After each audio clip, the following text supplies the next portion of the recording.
Well, Kirby Smart shed a little bit more light 6 months, 10 months later, whatever it is, about when Stetson Bennett sort of became the starting quarterback for him. He said, "That's hard to say because I really don't know. I haven't thought any about last year. You're talking about last season," he said. I mean, I think that's not true, that you've not thought about last season. And maybe he means it in a different way. He said, he was talking, and then he said, he didn't know what specific moment it was. And then he started talking about the Vanderbilt game. Now, remember, against Clemson, JT Daniels was pretty limited. He had a very thick rib protector underneath his pads and underneath his jersey. And then he didn't play the next week, which was against UAB. And then he came back against South Carolina and played okay. I think he could have played better, but he played pretty well at times. Going into the second half, going into the halftime, what he did there was, very good, special even. And then a week later, they played at Vanderbilt, and that's when Kirby said yes. He said this. He says JT went out and started and threw like three touchdowns really fast. He said in his injury, his side was bothering him, and we had to pull him in that game. It wasn't like, oh, we're going to take him out because we're winning. It was because he was injured, and by that time, he was not injured and able to go. We felt like Stetson, and by the time, excuse me, and by the time JT was not injured and able to go, we felt like Stetson had won the job. What specific moment was it? I don't know that. I can't even tell you who we played after Vanderbilt, which was Arkansas. Um, so it would be somewhere between the Vanderbilt game and after that. If you get DAWGSTRUCTION, which many of you have, and I'm going to make sure that you know about this, every single game is written about. And in fact, we write about this moment.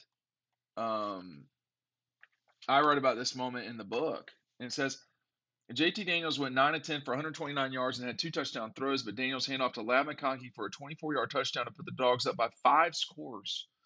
Was the last significant snap in the season Daniels would take. For the second time in 2021, Daniels would be sidelined with an injury, this time in the week leading up to the massive showdown with the top 10 Arkansas.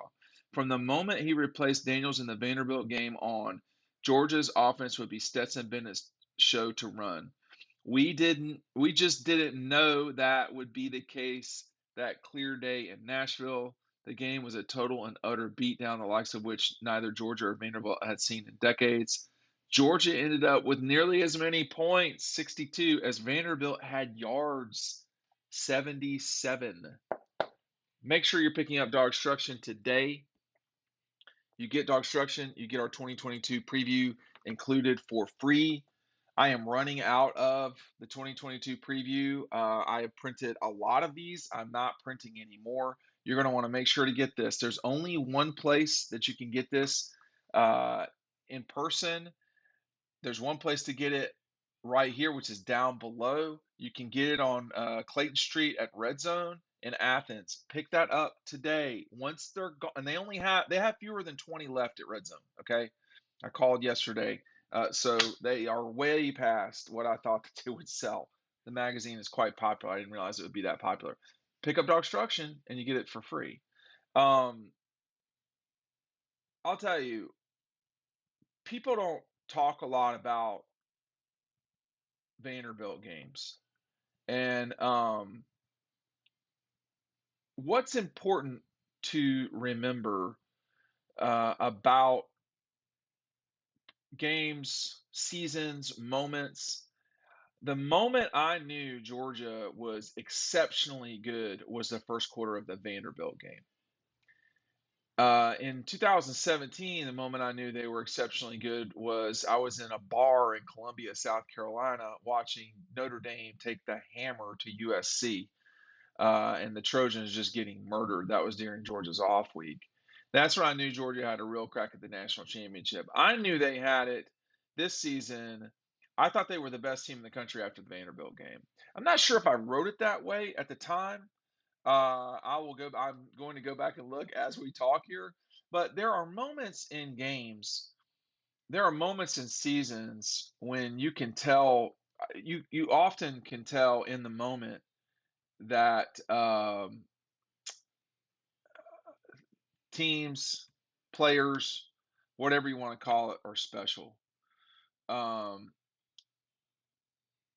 I wrote at that time in Nashville, I said, the number two Georgia Bulldogs are looking as lethal as any time that Kirby Smart has coached them. I can't believe I wrote that sentence now, but in bold, who has played better than Georgia over the last 16 quarters of football? At what point in the last 5 years has Georgia been this dominant? Um, I don't think, there was a time. In 2019, I could tell there was a problem at the beginning of the season when Georgia was not having explosive plays. They were grinding everything out. That came back to haunt them with the double overtime or whatever it was, lost to South Carolina, and then the fact that they couldn't stick with LSU scoring. Your defense can only do so much for you. You have to score. But that day at Vanderbilt in Nashville, it was a noon game. It was very restricted in terms of, yeah, like I could not go onto the field. Vanderbilt wouldn't allow me to go on the field to take photos. It's the first time. They were the only program that did that in 2021. And it was a very restricted press box. And I was sitting there watching them. And most people, I think, skipped watching that game. When Stetson was in there, it was not as fabulous as when JT was in. When JT was in, they could not be stopped literally, and that was offense. The defense wasn't even getting up. I mean, I don't know if Vanderbilt had a first down. Now people say, "Well, it's Vanderbilt," No, no, no, no. It's not who you play; it's how you play, and sometimes it's how you play against who you play. But the truth is that that day you could see that Vanderbilt was way outclassed, like outclassed in a way that it wasn't even the same universe as the 19 game or the 18 or the 17. It lost to Vanderbilt in 16. So this Georgia team was showing how powerful it was. And when Stetson got in there, things dropped off, but they didn't drop off dramatically. But that day, um, was such a moment in time where I really felt strongly that they were the best team in the country. Stetson was 11 of 15 for 151 yards with an interception and a touchdown. He had 37 yards rushing on 5 attempts. It was the week later where I think people started really panicking, and I remember we were getting ready for College Game Day. Holly Rowe met with uh, met with Ryan Curley and a lot of other, and a couple other student reporters, and said that we're not sure if JT Daniels is going to play. That's he's going to be a game time decision. So then it was pretty clear that Stetson was going to start. And from the Auburn game on, he was just too good to replace. 7 of 11 against Arkansas, didn't do much that game. Three rushes for 41 yards, but it was the Auburn game where I think really Stetson kind of came into his own. 14 to 21, 231 yards, 2 touchdowns, 6 runs for 41 yards. A game later against Kentucky, 14 of 20, 250, 3 touchdowns, 3 runs for 22 yards. That then there was this discussion of, hey, JT's getting healthy, is he ready to play against Florida? Georgia just felt at that point that Stetson was the better quarterback. And It's hard to look at the production and say that he should have been replaced. Now, he did not play well against the Gators, but against Missouri, 255 yards, against Tennessee, 213. That wonderful run, 8 rushes for 40 yards. So when did Stetson become the quarterback?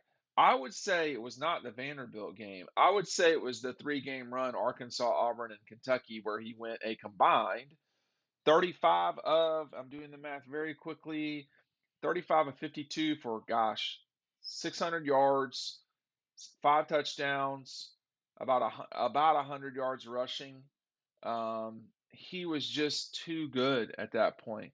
And JT had been very good. Again, he was, but he couldn't do what Stetson did against Tennessee in terms of staying up and alive, for lack of a better term. He was a threat in the run game consistently. There was only one game from the Vanderbilt game on where he didn't have at least um, one conference game where he didn't have at least three runs. And these are not just sacks; these are runs. Like he had a 30-yard run against Auburn, a 20-yard run against the Gators, 13 against Tennessee, which I think was the touchdown. But he had several long runs, um, and things just settled in. And by the time you're 12-0 going into the SEC championship game,